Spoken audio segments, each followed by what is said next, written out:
हाँ दोस्तों, नमस्कार। मैं रवि कुमार आप सभी का स्वागत करता हूँ आपके अपने YouTube channel study with Ravi पर। आप लोग देखे होंगे इसके पहले जो पार्ट लेकर आए थे केमिस्ट्री का था। उसके पहले अगर आप समय सारणी केमिस्ट्री की नहीं देखे हैं तो मेरी आपसे रिक्वेस्ट है कि आप जाके समय सारणी देख लीजिए, क्योंकि जो बोर्ड में आने वाला प्रश्न है हम उसी को करवा रहे हैं। अब पूरा चैप्टर आपको ले जा रहा है, ऐसा नहीं है कि जो टॉपिक छूट जाए। मोस्ट इंपॉर्टेंट टॉपिक आपका शुरू कर दिए हैं जो कि 45 दिन के अंदर खत्म हो जाएगा। पूरी साइंस, ठीक, पूरी साइंस और पूरी मैथ। तो हम आपको यहाँ ये समझाने वाले हैं कि कैसे होता है कि पेपर में कैसे नंबर बढ़ाया जाए। तो पेपर में नंबर बढ़ाने का मतलब यही है कि आप अच्छे से मेहनत कीजिए। जब तक आप मेहनत नहीं करेंगे कोई नंबर आपका नहीं बढ़ा सकता। उसके लिए आपको पढ़ना होगा, किताबों से मोहब्बत करनी होगी, किताबों में मन लगाकर पढ़ना होगा। इसी के साथ शुरू करेंगे अपनी इस जो लिखे हुए हैं इसको पूरा शुरू करेंगे, जो भी टॉपिक है हमारा। उससे पहले अगर आप हमारे चैनल पर नए हैं तो सबसे पहले चैनल को सब्सक्राइब कर लें और शेयर कर दें वीडियो को और लाइक कर दें। ठीक, आते हैं, हम शुरू करते हैं। यहाँ पर कल हम जैसे आपको बता दिए थे, ऑक्सीकरण अपक्रिया किसे कहते हैं, अपचयन अपक्रिया किसे कहते हैं, उपचयन अपक्रिया किसे कहते हैं, रेडॉक्स अपक्रिया किसे कहते हैं।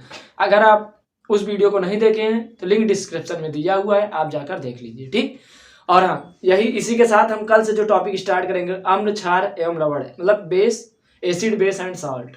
ठीक, उसको आपको तैयार करना है। दो से तीन नंबर मतलब उस चैप्टर से आते हैं। ठीक, अभी तो फिलहाल हम पहले चैप्टर चल रहे थे जो कि खत्म होने के कगार पर है। 2 दिन के अंदर विस्थापन अपक्रिया, उदासीनीकरण क्रिया। इससे आप ऐसे समझिए कि जो पेपर में इसका क्वेश्चन बनता है ऐसे बनता है, विस्थापन अपक्रिया पर टिप्पणी कीजिए। या फिर दे दिया रहेगा, जैसे अगर ये 4 नंबर 6 नंबर में आएगा, दिया रहेगा निम्न पर टिप्पणी कीजिए, निम्न 2 अपक्रियाओं पर टिप्पणी कीजिए। उसमें विस्थापन दे देगा, रेडॉक्स दे देगा, उदासीनीकरण कर दे देगा, योगात्मक अपक्रिया दे देगा, निस्तापन दे देगा।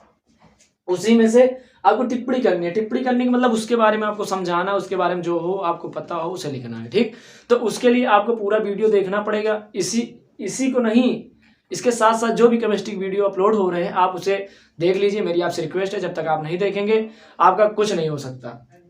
अगर कुछ नंबर बढ़ाना है बोर्ड एग्जाम में, अगर आपको आपके मम्मी पापा का सपना पूरा करना है, आपको लगता है कि आप पढ़ रहे हो तो और अच्छे से पढ़िए, उनका सपना पूरा कीजिए जिनसे आपको कुछ है, मतलब कुछ देना है उन्हें। आप क्या दे सकते हैं, अभी आप कुछ दे भी नहीं सकते, तो आपको परसेंटेज बनाना तगड़े से।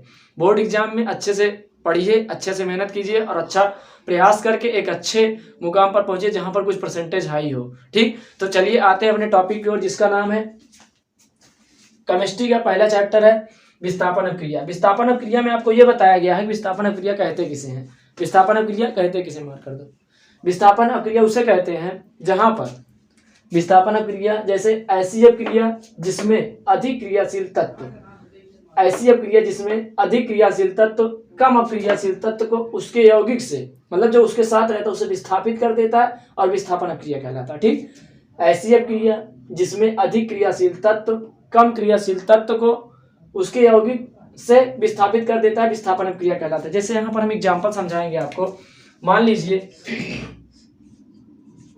Fe+Cu जब इसका रिएक्शन होगा तो यहाँ पर जो अधिक क्रियाशील है कौन है, फेरिस यानी Fe, तो ये इसके स्थान पे हो जाएगा, यानी FeSO4 प्लस कापर।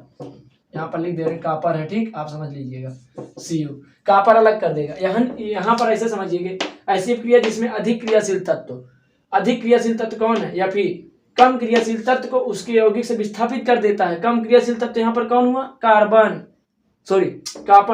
कापर कौन हुआ, कम क्रियाशील तत्व हुआ। अब जब यहाँ पर रिएक्शन होगा तो कम क्रियाशील वाले तत्व को उसके यौगिक से हटा देगा और उसके स्थान पे Fe चला जाएगा। समझ में आया। यहाँ पर अगर इसी तरह लिखा जाए Zn+Cu+SO4, जब इसकी अपक्रिया होगी तो Zn इसकी जगह क्या होगा, विस्थापित होगा। विस्थापित होने का मतलब है कि कापर से अधिक क्रियाशील कौन है, जिंक, तो जिंक किसका स्थान ले लेगा, कापर का। तो ये यहाँ पर चलाया जाएगा क्रिया होने के बाद, ये हो जाएगा ZnSO4 प्लस कापर। यहाँ पर कापर क्या हो गया, अलग हो गया। ठीक, अब इसके बाद एक और कर लीजिए। मान लीजिए Pb प्लस मान लीजिए CuCl2, तो जब ये विस्थापित होगा तो यहाँ पर हो जाएगा PbCl2 प्लस कापर। ठीक, ये था विस्थापित अपक्रिया के बारे में। अगर फिर से आप समझिए, जिसमें अधिक क्रियाशील तत्व, इसमें अधिक क्रियाशील तत्व कौन हुआ, Fe हुआ। किसको विस्थापित कर रहा है, कॉपर को। यहां से देखिए इसका जो यौगिक था, कंपाउंड था, मतलब कॉपर सल्फेट से, उसे हटा दिया गया है। कॉपर को विस्थापित कर देता है, मतलब कि विस्थापित होने का मतलब हटाना। तो यहाँ पर कॉपर को विस्थापित करके खुद स्थान ले लेगा उसके जगह पे। यही लिखा गया है कि तत्व कम क्रियाशील तत्व को उसके यौगिक से विस्थापित कर देता है। यानी यहाँ पर क्या हुआ, विस्थापित कर दिया गया। तो जो ये विस्थापित होती है वही हमारा क्या कहलाता है, विस्थापन अपक्रिया कहलाता है। अगर आपके एग्जाम में आया तो आपको यही डिफिनेशन लिखना है, ये जो लिखा हुआ है। उसके बाद आपको एग्जाम्पल 1-2 लिख देना है और कुछ नहीं करना। 1 से 2 नंबर आपका पक्का है, समझिए आप। उसके बाद यहाँ दिया गया उदासीनीकरण क्रिया। उदासीनीकरण क्रिया देखने के लिए पहले इसे आप उतार लीजिए।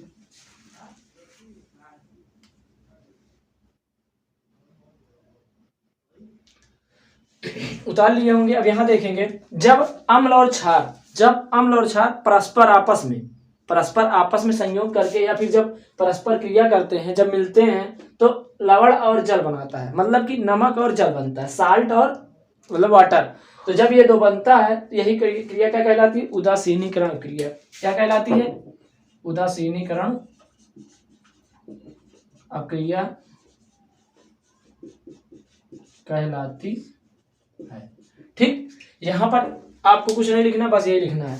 जब अम्ल और क्षार, अम्ल किसे कहते हैं, क्षार किसे कहते हैं, इसके बाद जो टॉपिक आएगा आपका वही होगा, अम्ल और क्षार अम्लवण, पूरा चैप्टर इस पर है। ठीक, तो आप यहाँ पर मत समझ के अगले वाले वीडियो में अच्छे से एक्सप्लेन किया जाएगा, आप उसे समझ लीजिए। फिर भी मैं आपसे रिक्वेस्ट कर रहा हूँ, अगर आप हमारे चैनल पर नए हैं तो सबसे पहले चैनल को सब्सक्राइब करें। सब्सक्राइब करने के बाद आप जाके पूरे प्लेलिस्ट में देखिए क्या क्या पढ़ाया गया, क्या आप पढ़े हैं क्या नहीं पढ़े। जो आप पढ़ चुके हैं उसे आप फिर से देख लीजिए, और जो नहीं पढ़े उसे अच्छे से नोट्स बनाते चलिए। ठीक, क्योंकि यहाँ से जो आपको कंटेंट दिया जाएगा ना, अकॉर्डिंग टू बोर्ड एग्जाम, जो आप मार्च अप्रैल में पेपर देने जाएंगे, अप्रैल मतलब मार्च के लास्ट में, अप्रैल में संभवतः शुरू हो जाएगा एग्जाम, तो उसमें जो आप एग्जाम देने जाएंगे तो यहीं से आने वाला है क्वेश्चन और कहीं से नहीं आने वाला। ठीक, तब इसके बाद यहाँ देखेंगे, अम्ल और क्षार परस्पर क्रिया करते हैं तो लवण और जल बनाता है। यही क्रिया क्या कहलाती है, उदासीनीकरण क्रिया कहलाती है। क्या कहलाती है, उदासीनीकरण क्रिया।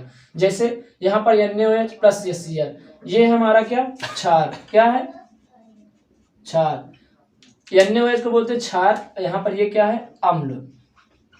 तो ये मिलकर क्या बनाया, नमक। ये नमक का सूत्र NaCl, और यहाँ पर क्या हो गया, जल। ऐसे समझिए, जब अम्ल और क्षार परस्पर क्रिया करते हैं तो क्या बनाते हैं, लवण और जल। ये था आपका विस्थापन अपक्रिया और उदासीनीकरण अपक्रिया। ठीक, उम्मीद करता हूं आपको अच्छे से समझ में आया होगा। अगर नहीं समझ में आया तो आप उस लाइन का इसमें से मतलब कि उसके बारे में बताइए किस लाइन में आपको नहीं समझ में आया। वैसे तो मैं अपनी पूरा 100% दिया हूँ आपको समझाने की।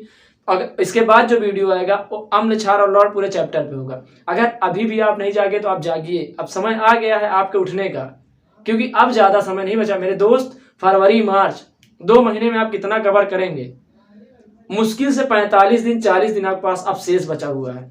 अगर आप अभी नहीं जागे तो कब जागेंगे। तो उठिए और लग जाइए अपने उस मतलब सुबह उठते एक टाइम टेबल फिक्स कीजिए, हाँ मैं इस टाइम पढ़ना है, तो आप उस टाइम पे लग के बढ़िया से मेहनत करना चालू कर दीजिए। क्योंकि इसके बाद जो समय है वो फिर प्रैक्टिकल लिखना है, उसके बाद चलो एग्जाम सेंटर आ गया, एग्जाम सेंटर कहाँ जा रहा है, कैसे जा रहा है सेंटर, उसके बारे में आपको टेंशन होने लगे। पढ़ेंगे कब, यही समय है जब आप पढ़ सकते हैं। रिश्तेदारी नातेदारी उतनी सीमित रखिए जितने में काम हो जाए, आप उतना ही नुक्ता खाने जाइए जितने में आपको सुकून मिले। ओवर टाइम आप सोचिए, एक पूड़ी के चक्कर में, पूड़ी कहेंगे आप क्योंकि एक निमंत्रण मिलता है बहुत खास में, तो आप जाइए, मैं नहीं कह रहा कि आप मत जाइए, लेकिन आप जाने के साथ साथ आप सोचिए आधा घंटा जाएंगे, आधा घंटा आएंगे, 1 घंटा वहां इन्वेस्ट मतलब खराब करेंगे। तो आप थोड़ा सा मेहनत कीजिए, 1-2 साल मतलब 1-2 महीने आप नुक्ता नहीं खाएंगे तो कुछ हो नहीं जाएगा। तो आप लग जाइए, क्योंकि आपको एक संघर्ष, जो भी आपके एग्जाम के प्रति जो संघर्ष है उसे जारी रखिए, क्योंकि यही वो समय है जब आपका रिजल्ट अच्छा बनाएगा। समझ में आया? तो आप कुछ और ना सोच के सिर्फ उनके बारे में सोचिए जो आपको पढ़ा लिखा रहे हैं पैसे देकर, किस परिस्थितियों में पढ़ा रहे हैं, किस परिस्थितियों में आपको स्कूल भेज रहे हैं, उनके बारे में सोचिए और अच्छा से अच्छा परसेंट उन्हें बना के दीजिए। कम से कम आप 70 प्लस लाते हैं तो मजेदार रहेगा। मैं नहीं कह रहा कि 70 ही लाइए, आप नॉलेज रखिए, पढ़िए लिखिए, आप पढ़ेंगे तो परसेंट अपने आप बन जाएगा। ठीक, तो उम्मीद करता हूँ इसी के साथ मैं अपना वीडियो समाप्त कर रहा हूँ। लेकिन हाँ, उससे जाने से पहले ये आपको बता देता हूँ कि जब तक आप खुद से मेहनत नहीं करेंगे, आपसे कोई ज़बरदस्ती नहीं करवा सकता। तो उस आपको मोटिवेशन की ज़रूरत भी नहीं है, क्योंकि हम लोग वो मिडिल क्लास फैमिली से हैं जहाँ पर खुद हमारी फैमिली मोटिवेशन है हमारे लिए कि हाँ, कि हमारी स्थितियाँ क्या है, हमें कैसे हैंडल करना है, ये हम अच्छे से जानते हैं। तो आप भी उसी राह पर चलिए जहाँ से एक अच्छा सा स्कोर आपको मिल सके। उस स्कोर को पाने के लिए मैं आपकी सारी तरह से मदद करने के तैयार हूँ। तो आप पढ़िए इस वीडियो में, मैं आपको डेली टू डेली एक-एक वीडियो अपलोड करता रहूँगा, ठीक? मैं बहुत जल्द मैथ का भी लेकर आऊँगा, थोड़ा स्वास्थ्य सही नहीं है, 1 से 2 दिन 3 दिन बाद हम लेकर आएँगे, ठीक? मैथ का वीडियो, उसमें आपको परेशानी नहीं होगी, मतलब उससे हम 30 से 40 दिन पूरी मैथ खत्म कर देंगे, क्योंकि कुछ क्लासें खत्म हो चुकी है, त्रिकोणमिति, द्विघात समीकरण खत्म हो गया है। बचा क्या है? चतुर्भुज त्रिभुज वाला ज्यामिति, उसके बाद मेंसुरेशन मुश्किल से 1 हफ्ते का है। 1 हफ्ते का मेंसुरेशन, 1 हफ्ते का निर्देशांक ज्यामिति, 2 हफ्ते 14 दिन और यार बचा हुआ है, हम खत्म करवा देंगे, आप इसके लिए निश्चिंत रहिए। लेकिन जो पहले पढ़ा दिया गया वीडियो आप उसे जाके देख लीजिए। पहला नंबर तो हम टॉपिक पढ़ाएं, ब्रज गुणनखंड विधि आप लोग देख लीजिए, उसमें से 4 नंबर आता है। विलोपन विधि देख लीजिए, उसमें से 4 नंबर आता है। तो आप इन मतलब सॉलिड नंबर को गेन कीजिए ना, आप 1 नंबर दशमलव वाले नंबर के चक्कर पड़े हुए हैं। आप सॉलिड नंबर जो पढ़ाया जाता है, द्विघात पढ़ लीजिए, 6 से 8 नंबर वहां आ जाएगा। ट्रिग्नोमेट्री 6 नंबर के आ जाएगी, तो आप उसे पढ़िए, वहां से बनाइए अपना स्कोर। और जो लड़कियां गृह शिल्प ली हैं या फिर केवल मतलब गृह शिल्प ली है, मैथ नहीं ली, उनके लिए साइंस अच्छे से पकड़ बना के चलिए, और गृह शिल्प आप पढ़ते रहिए बुक से। समझ में हिंदी भी आपको अपलोड कर दे रहे हैं, इसके बाद जो वीडियो आएगा हिंदी का आएगा और मैथ का आएगा, और ये साइंस कंटिन्यू चलता रहेगा, ठीक? आप अच्छे से पकड़ बना के चलिए और पढ़ते रहिए, ठीक? मिलेंगे नेक्स्ट वीडियो में, तब तक के लिए जय हिंद।